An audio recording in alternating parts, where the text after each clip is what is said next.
KPSC ಅಂದ್ರೆ ಉದ್ಯೋಗದ ಕನಸು ಕಾಣುವ ಲಕ್ಷಾಂತರ ಯುವ ಪೀಳಿಗೆಯ ಆಶಾ ಕಿರಣ.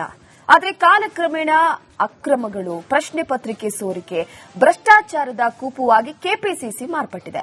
ಹಿರಿಯ ಶಾಸಕ ಆರ್.ವಿ. ದೇಶಪಾಂಡೆ ನೇತೃತ್ವದಲ್ಲಿ ರಚನೆಯಾಗಿರುವಂತಹ ಉಪ ಸಮಿತಿಯ ಸಭೆಗಳು ರಾಜ್ಯ ರಾಜಕೀಯದಲ್ಲಿ ತೀವ್ರ ಕುತೂಹಲವನ್ನು ಮೂಡಿಸಿವೆ.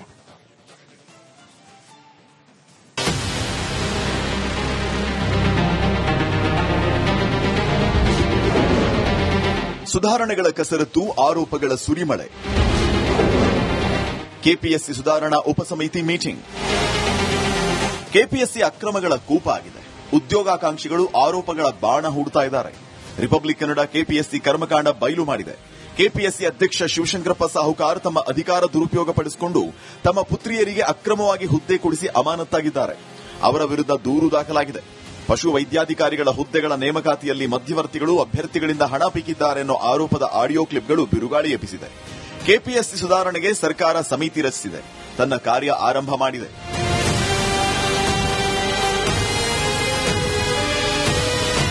ಹಿರಿಯ ಶಾಸಕ ಆರ್.ವಿ. ದೇಶಪಾಂಡೆ ನೇತೃತ್ವದ ಉಪಸಮಿತಿ ಈಗಾಗಲೇ 2 ಬಾರಿ ಸಭೆ ನಡೆಸಿದೆ. ಕೆಪಿಎಸ್ಸಿಯಲ್ಲಿ ಕಾರ್ಯನಿರ್ವಹಿಸಿದ ಅಧಿಕಾರಿಗಳು, ನಿವೃತ್ತ ಅಧಿಕಾರಿಗಳು, ಮಾಜಿ ಅಧ್ಯಕ್ಷರ ಜೊತೆ ಚರ್ಚೆ ನಡೆಸಿದೆ. ಯುಪಿಎಸ್ಸಿ ಮಾದರಿ ಅನುಷ್ಠಾನ ಬಗ್ಗೆ ಅಭಿಪ್ರಾಯ ಸಂಗ್ರಹಿಸಲು ಮುಂದಾಗಿದೆ. ಇವತ್ತು ಮಧ್ಯಾಹ್ನ 3 ಗಂಟೆಗೆ ಆರ್.ವಿ. ದೇಶಪಾಂಡೆ ನೇತೃತ್ವದ ಉಪಸಮಿತಿ ನಡೆಸುವ ಸಭೆ ಮಹತ್ವವನ್ನು ಪಡೆದುಕೊಂಡಿದೆ.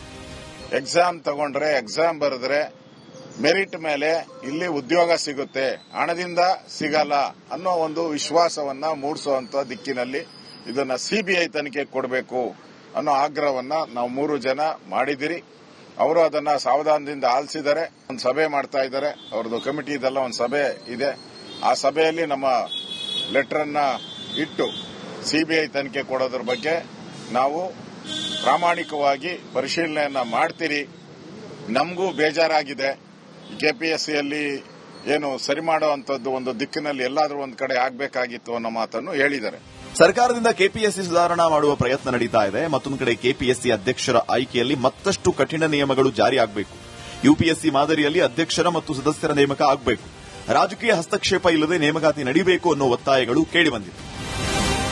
ಅನ್ನಿಸುತ್ತೆ ನಮಗೂ ಕೂಡ ಯಾವುದೇ ಉನ್ನತ ಮಟ್ಟದಲ್ಲಿ ಕೆಲಸ ಮಾಡಿರುವಂತಹ ಯಾವುದೇ ರಾಜಕೀಯ ಬ್ಯಾಕ್ಗ್ರೌಂಡ್ ಇಲ್ಲದೆ ಇರುವಂತಹ ಬಹಳ ಇಂಡಿಪೆಂಡೆಂಟ್ ಆಗಿ ಕೆಲಸ ಮಾಡುವಂತಹ ಅಧಿಕಾರಿ ಅಥವಾ ಮೆಂಬರ್ಸ್ ಅಧ್ಯಕ್ಷರು ಬರಬೇಕು ಅಂತ.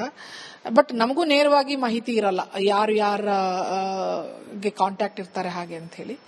ಬಟ್ ಬದಲಾವಣೆ ಸ್ವಲ್ಪ ಬಯಸ್ತೀವಿ ನಾವು. ಯುಪಿಎಸ್ಸಿ ಮಾದರಿಯಲ್ಲಿ ಅಲ್ಲಿ ಹೇಗೆ ಅಧ್ಯಕ್ಷರು ಸದಸ್ಯರು ಇದ್ದಾರೆ, ಅವ್ರ ನೇಮಕ ಹೇಗಾಗುತ್ತೆ, ಅವ್ರು ಹೇಗೆ ಕೆಲಸ ಮಾಡ್ತಾರೆ, ಅದೇ ರೀತಿ ಕೆಲಸ ಮಾಡಿದ್ರೆ ನಾವು ಕೂಡ ಇಲ್ಲಿ ಒಳ್ಳೆ ಕೆಲಸ ಮಾಡಲಿಕ್ಕೆ ಸಾಧ್ಯ ಆಗುತ್ತೆ. ಕರ್ನಾಟಕದ ಕೋಟ್ಯಾಂತರ ಯುವಕ ಯುವತಿಯರ ಭವಿಷ್ಯದ ಪ್ರಶ್ನೆಯಾಗಿದೆ. ಸರ್ಕಾರವು ವಿಪಕ್ಷಗಳ ಟೀಕೆಗಳನ್ನು ರಾಜಕೀಯವಾಗಿ ಸ್ವೀಕರಿಸದೆ ರಚನಾತ್ಮಕ ಟೀಕೆಗಳಾಗಿ ಪರಿಗಣಿಸಿ ಕೆಪಿಎಸ್ಸಿಗೆ ಹೊಸ ಜೀವ ತುಂಬುವ ಮೂಲಕ ಕಳಂಕ ಮುಕ್ತಗೊಳಿಸಬೇಕಾಗಿದೆ. ತಪ್ಪಿದಲ್ಲಿ ಸರ್ಕಾರದ ದೊಡ್ಡ ಹಿನ್ನಡೆಗೆ ಕಾರಣ ಆಗಬಹುದು.